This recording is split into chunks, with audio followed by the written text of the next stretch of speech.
My strong sense is that having a public platform maximally trusted and broadly inclusive is extremely important to the future of civilization. Founder, CEO, business giant, and tech mogul, Elon Musk is considered one of the most influential people on the planet. Well, why are rockets, especially hard? Everything has to work the first time. You can't do a recall, you can't patch it. It's like 9 minutes to orbit or it's over. Do you want to see the car? Yeah! This is one of the great questions in physics and philosophy, where are the aliens? Maybe they're among us, I don't know. Some people think I'm an alien. Thank you for anyone who's bought our flamethrower. You will not be sorry, or maybe you will. Room for improvement. Of doing this is to just give the hardcore smackdown to gasoline cars. They think that technology just automatically improves. It only improves if a lot of people work very hard to make it better. Holy flying that thing took off. Oh my god.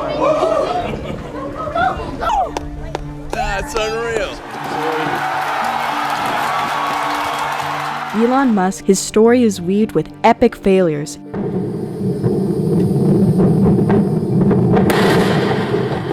and massive triumphs.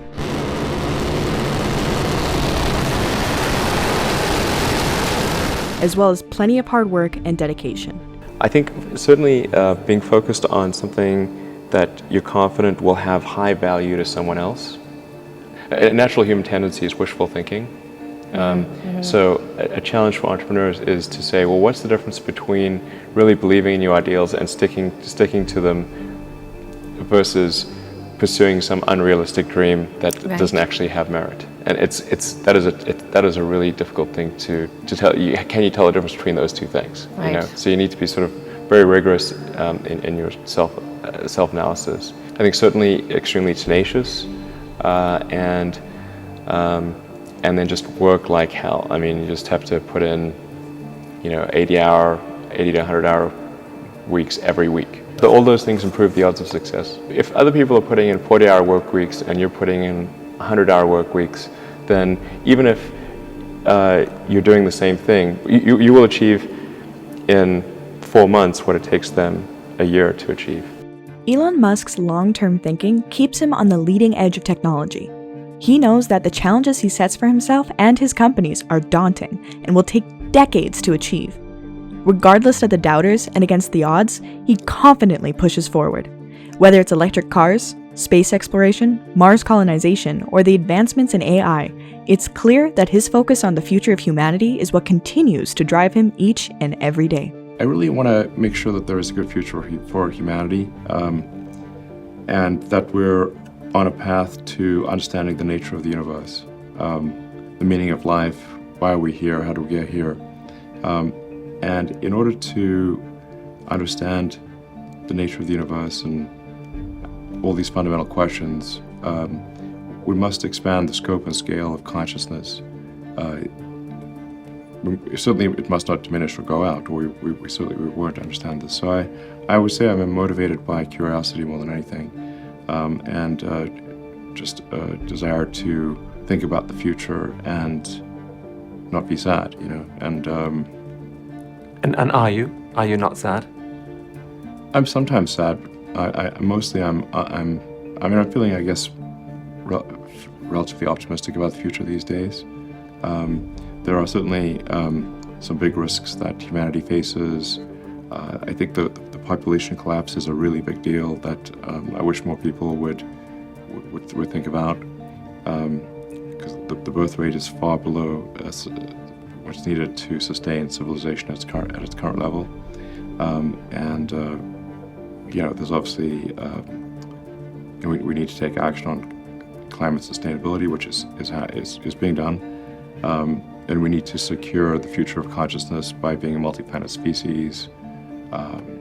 We need to address it's important to take whatever actions we can think of to address the existential risks that affect the future of consciousness. There's a whole generation coming through who seem really sad about the future. What would you say to them? Well, I think if you want the future to be good, you must make it so. take action to make it good. And it will be. When it comes to creating a business, Elon makes a point in saying to create something that will help solve a problem. Following his own advice, Elon has helped found and create businesses that have had a major and positive impact on humanity. He is continually looking to help solve problems that we face daily. It goes back to when I was in university. I thought about what are the problems that are most likely to affect the future of the world, or future of humanity. I think it's extremely important that we have sustainable transport and sustainable energy production. That sort of overall sustainable energy problem is the biggest problem that we have to solve this century.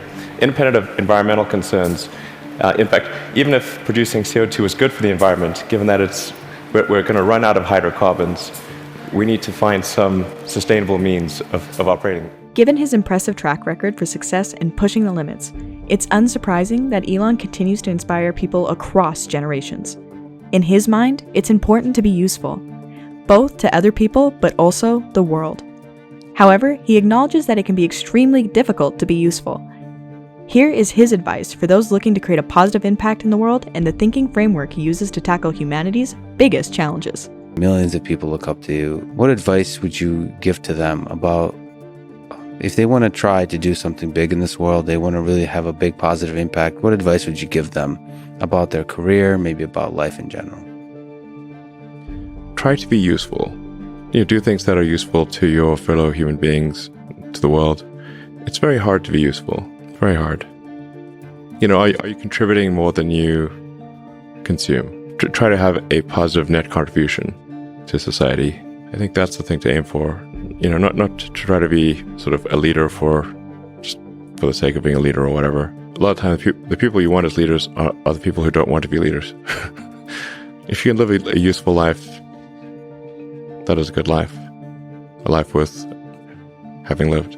I would encourage people to use the mental tools of physics and apply them broadly in life. They're the best tools. I mean, like a lot of things I learned in college actually were pretty helpful. I mean, I think the physics approach to thinking is very good, like the first principles approach. Applying the first principles approach to thinking is, I think, a good way to figure out counterintuitive situations. I do think there's a good framework for thinking is physics. The sort of first principles reasoning. I mean, generally, I think there are. What I mean by that is boil things down to their fundamental truths and reason up from there, as opposed to reasoning by analogy. Through most of our life, we get through life by reasoning by analogy, which essentially means kind of copying what other people do with slight variations. And you have to do that, otherwise it's mentally you wouldn't be able to get through the day. But when you want to do something new, you have to apply the physics approach. Physics is really sort of figured out how to discover new things that are counterintuitive, like quantum mechanics. It's really counterintuitive. So I think that's an important thing to do.